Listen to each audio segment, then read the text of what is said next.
Have you ever heard of a company called GE? You might not know them by name, but I'm sure you recognize their logo.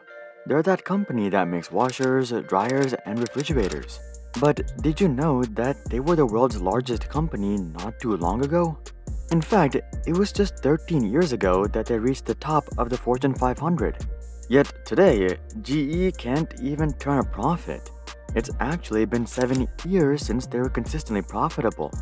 This has forced them to liquidate dozens of subsidiaries at rock bottom prices and reduce their workforce by over 100,000 employees. As recent as 2017, GE boasted over 300,000 employees, but today they only have about 168,000. All of this has caused GE stock to tumble 85% from their peak, shedding nearly $400 billion in market cap. Things have gotten so bad that GE resorted to doing a reverse stock split of 1-8 just last year. And if you weren't already convinced that GE was getting destroyed, just listen to this.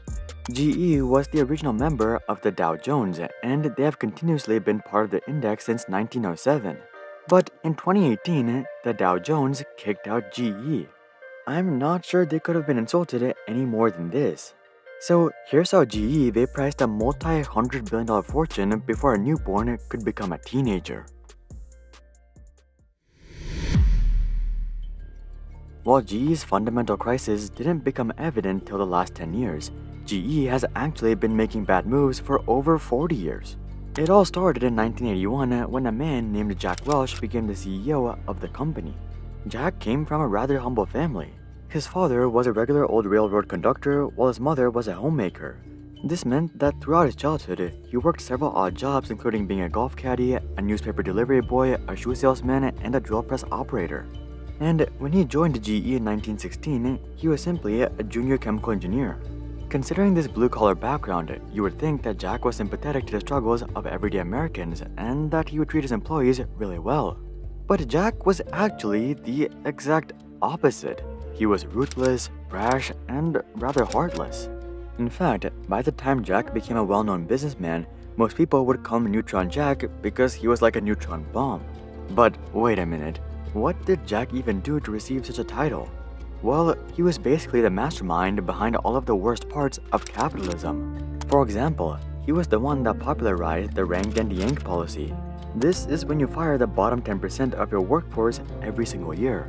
If this sounds familiar to you, it's probably because you've heard of Amazon adopting the same policy.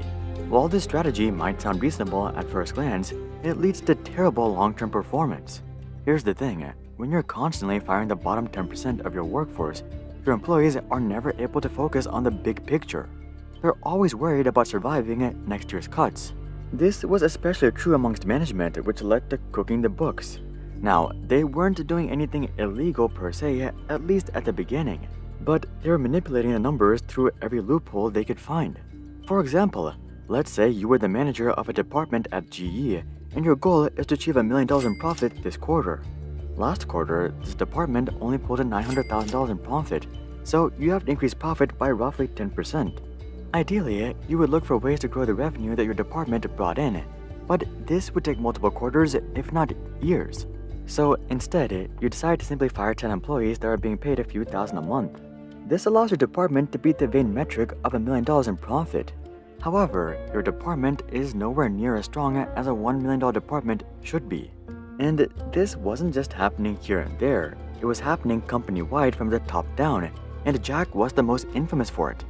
He didn't bolster the company's profits by firing people, but he did bolster the company's balance sheet by firing people.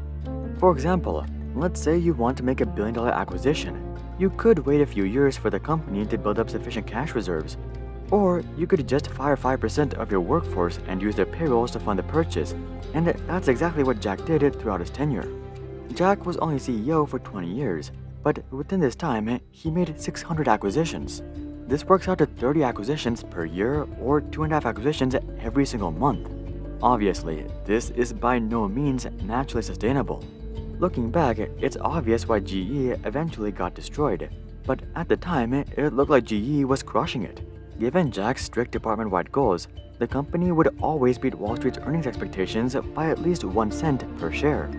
On top of this, their assets were growing exponentially thanks to all of their acquisitions, which sent the company's stock to the moon. When Jack took over in 1981, the company was only worth $14 billion. But when he left in 2001, it was worth $410 billion. But Jack didn't build a true $410 billion company. What he built was a machine that could consistently top Wall Street's expectations. Also, the company was not filled with loyal employees who were excited to build up the company. Instead, it was basically filled with contractors who were good at playing the purging game. This toxic culture was synonymous with GE by the time Jack left, and though the company was doing well on paper, it was fundamentally weaker than ever before. And it just took one economic downturn to topple the house of cards. By now, I'm sure you're all familiar with what happened in 2008, the Great Financial Recession. Now, you might think that GE was relatively safe from this given that they mainly deal with physical products like appliances. So while sales could go down, they were in no risk of facing a real crisis, right? Well, this would have been the case if GE stuck to their original business. But Jack had expanded GE into basically every industry you can think of, including the financial industry. Their financial subsidiary was called GE Capital, and they were the 5th largest lender in the US. Given what happened to lenders in 2008, this was already a terrible position to be in. But this was just half the story. You see, while many banks overextended themselves and engaged in subprime lending, at least they had deposits. They just lended out these deposits in bad ways. GE, however, didn't even have deposits. They borrowed money through commercial papers at low interest rates and then lended that money to people at higher interest rates. GE even bragged about being the largest borrower of commercial paper. At the time, they accounted for 4% of all commercial paper in the US.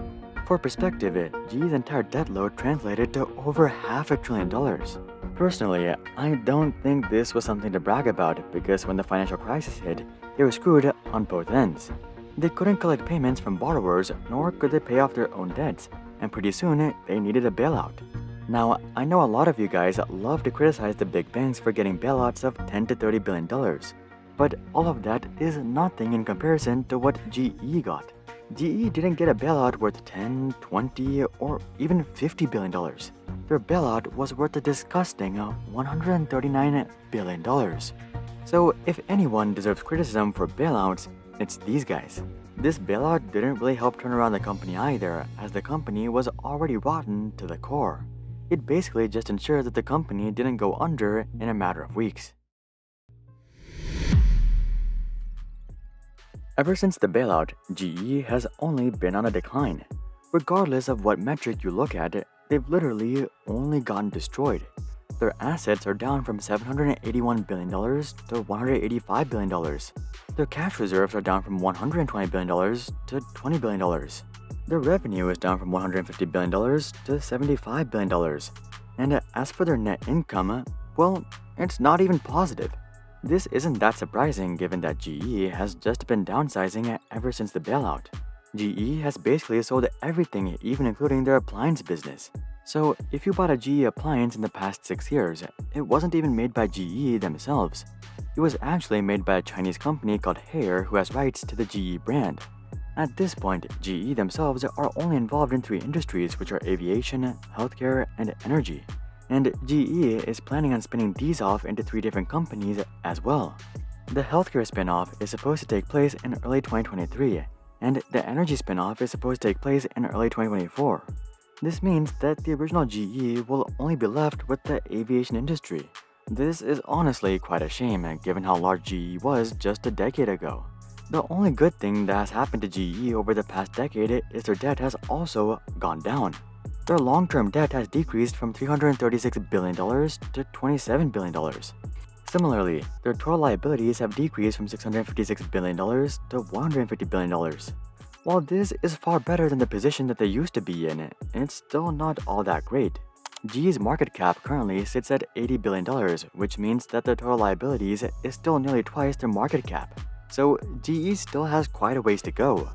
In terms of what GE will look like after the spin-offs, it's just even more disappointing. In the past 6 months, GE pulled in a total revenue of $35 billion, out of which $11.7 billion came from the aerospace segment. This means that the aerospace segment roughly accounts for a third of their business. Given that their market cap is currently $80 billion, Once the healthcare and energy businesses are spun off, their market cap will be closer to $26 billion. And $26 billion 2022 is equivalent to just $8 billion 1981. When Jack took over in 1981, the company was worth $14 billion, which means that in just 2 years, GE will be worth less than what they were worth way back in 1981. Now that's truly quite a tumble. Despite GE's terrible current position, some people are hopeful that splitting up and focusing on just one industry is exactly what GE needs. The aviation industry is still very much recovering from the pandemic slump, so demand for aircraft should only go up in the coming years. Not to mention, GE's other segments are starting to make a turnaround as well. For example, GE Power is finally profitable again, and their focus on renewable energy could pay off big in the coming decades. Similarly, as supply chain issues finally cool down, GE Healthcare is expected to boast margins in the high teens. So it looks like net profitability is actually possible for GE in the coming years. But don't let these short-term outlooks fool you. Sure, this could be the bottom for GE, but it's not like they're poised to launch the iPhone or become a leader in AI. Really, all they'll be doing is salvaging their existing businesses and finally making them profitable again. In other words, they're just back to ground zero. Their time at the top isn't helping them in any way. If anything, it simply burdened them with debt, which they're still trying to pay off. So at this point, their chances of recovering to their former glory is just as good as any other company with their same market cap. In fact, GE's chances are probably worse because of their remaining debt and lack of momentum. So what can we learn from this? Well, the takeaway seems to be that the second a company starts to value shareholders over customers, they've initiated their eventual demise. They might end up posting good numbers on paper for years or even decades.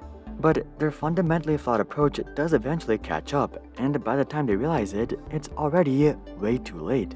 So if you're a business owner, make sure you don't put profits over customers, because that's a surefire way to get screwed. But that's just what I think. Do you think GE deserves their downfall? Comment that down below. Also, drop a like if you're not a fan of GE's bailout. And of course, consider checking out our Discord community to suggest future video ideas, and consider subscribing to see more questions logically answered. But until then, I'm Hari, and I'll see you guys on the next one.